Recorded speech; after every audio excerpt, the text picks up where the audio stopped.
The Battle of the Wilderness, fought May 5–7, 1864, was the first battle of Lt.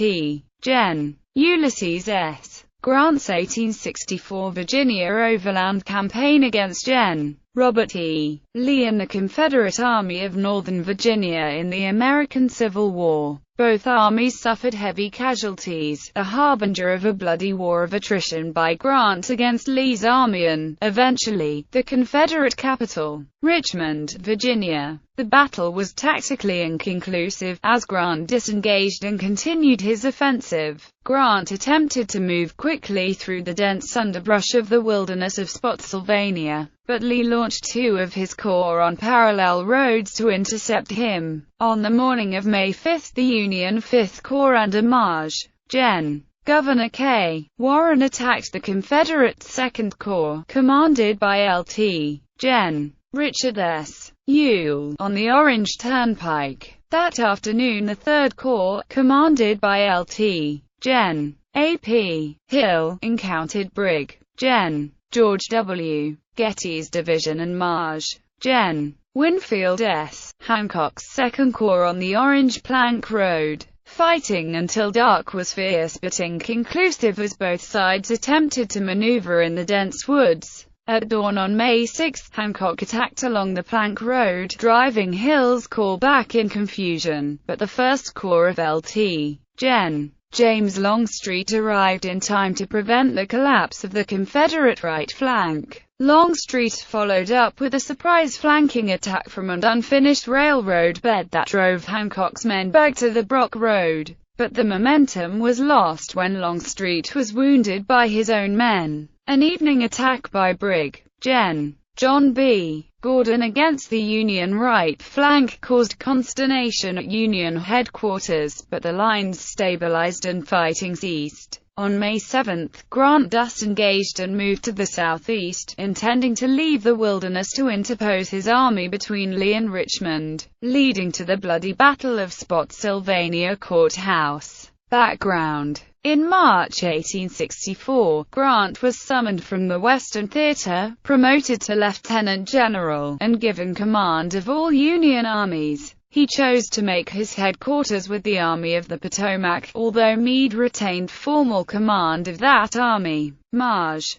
Gen. William Tecumseh Sherman succeeded Grant in command of most of the Western armies. Grant, President Abraham Lincoln, and Secretary of War Edwin Stanton devised a coordinated strategy that would strike at the heart of the Confederacy from multiple directions, including attacks against Lee near Richmond, Virginia, and in the Shenandoah Valley, West Virginia, Georgia, and Mobile, Alabama. This was the first time the Union armies would have a coordinated offensive strategy across a number of theaters. Grant's campaign objective was not the Confederate capital of Richmond, but the destruction of Lee's army. Lincoln had long advocated this strategy for his generals, recognizing that the city would certainly fall after the loss of its principal defensive army. Grant ordered Meade, "Wherever Lee goes, there you will go also." Although he hoped for a quick, decisive battle, Grant was prepared to fight a war of attrition. Both Union and Confederate casualties could be high, but the Union had greater resources to replace lost soldiers and equipment. Opposing forces. Union. At the beginning of the campaign, Grant's Union forces totaled 118,700 men and 316 guns. They consisted of the Army of the Potomac, under Maj. Gen. George G. Meade, and the 9th Corps. The 5 Corps were: 2nd Corps, under Maj. Gen. Winfield S. Hancock, including the divisions of Maj. Gen. David B. Birney and Brig. Gens. Francis C. Barlow, John Gibbon, and Gershom Mott. 5th Corps, under Maj. Gen. Governor K. Warren, including the divisions of Brig. Gens. Charles Griffin, John C. Robinson, Samuel W. Crawford, and James S. Wadsworth. 6th Corps, under Maj. Gen. John Sedgwick, including the divisions of Brig. Gens. Horatio G. Wright, George W. Getty, and James B. Ricketts. 9th Corps, under Maj. Gen. Ambrose Burnside, including the divisions of Brig. Gens. Thomas G. Stevenson, Robert B. Potter, Orlando B. Wilcox, and Edward Ferrero. Cavalry Corps under Maj. Gen. Philip H. Sheridan, including the divisions of Brig. Gens. Alfred T. A. Talbot, David M.C.M. Gregg, and James H. Wilson. Lee's Confederate Army of Northern Virginia comprised about 64,000 men and 274 guns and was organized into 4 corps. First Corps, under Lt. Gen. James Longstreet, including the divisions of Maj. Gen. Charles W. Field and Brig. Gen. Joseph B. Kershaw. Second Corps, under Lt. Gen. Richard S. Ewell, including the divisions of Maj. Gens. Jubilee, Early, Edward Allegheny, Johnson, and Robert E. Rhodes. Third Corps, under Lt. Gen. A.P. Hill, including the divisions of Maj. Gens. Richard H. Anderson, Henry Heth, and Cadmus M. Wilcox. Cavalry Corps, under Maj. Gen. J.E.B. Stewart, including the divisions of Maj.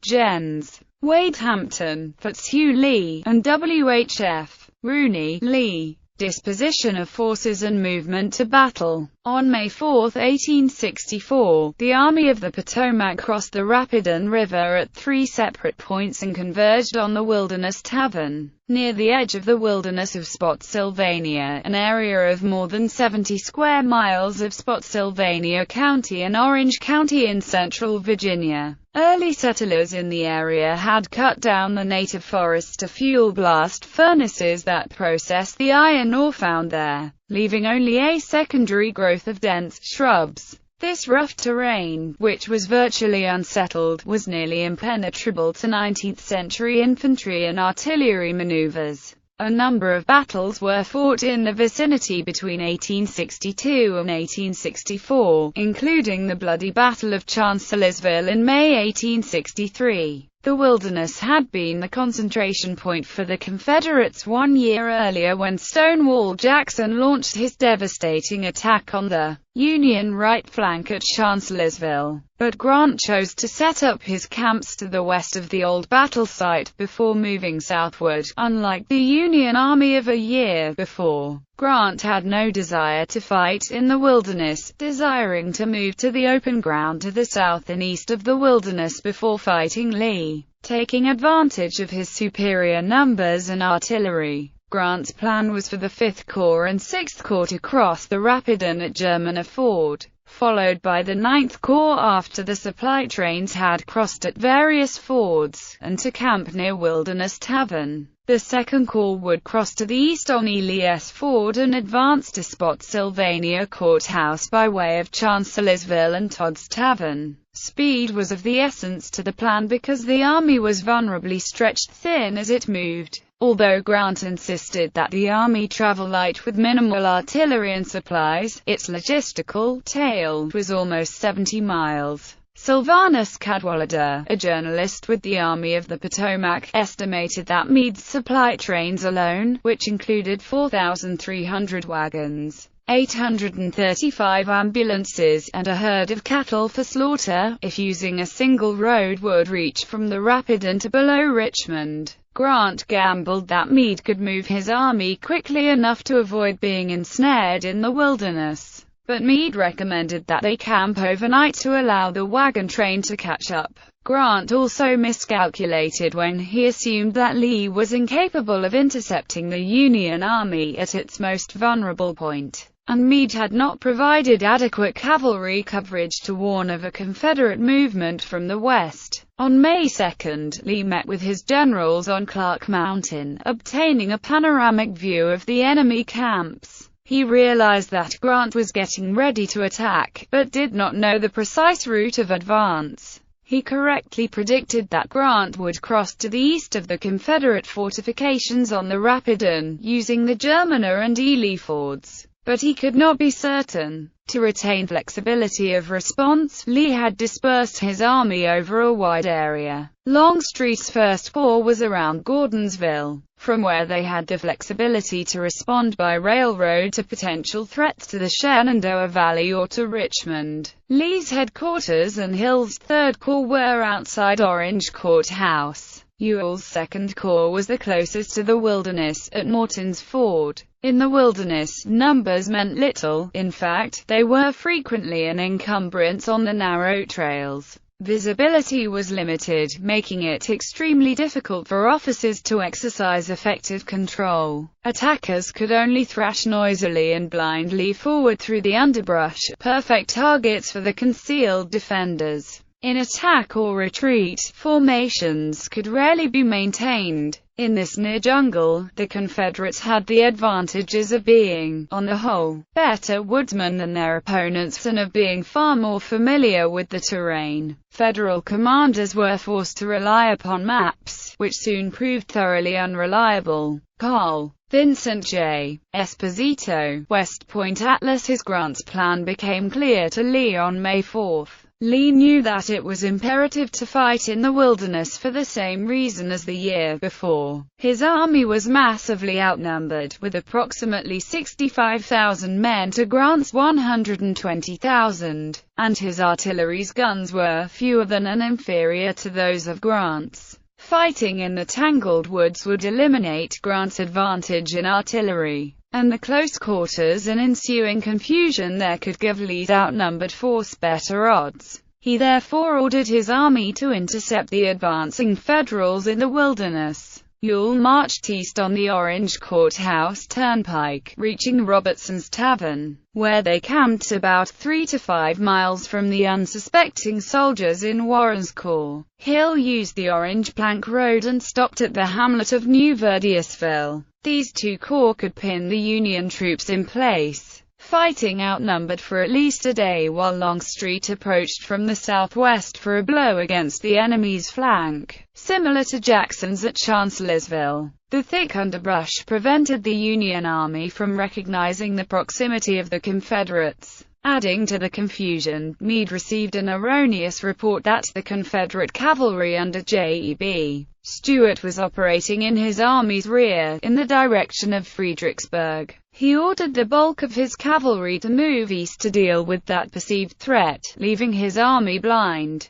But he assumed that the corps of Sedgwick, Warren, and Hancock could hold back any potential Confederate advance until the supply trains came up, at which time Grant could move forward to engage in a major battle with Lee, presumably at Mine Run.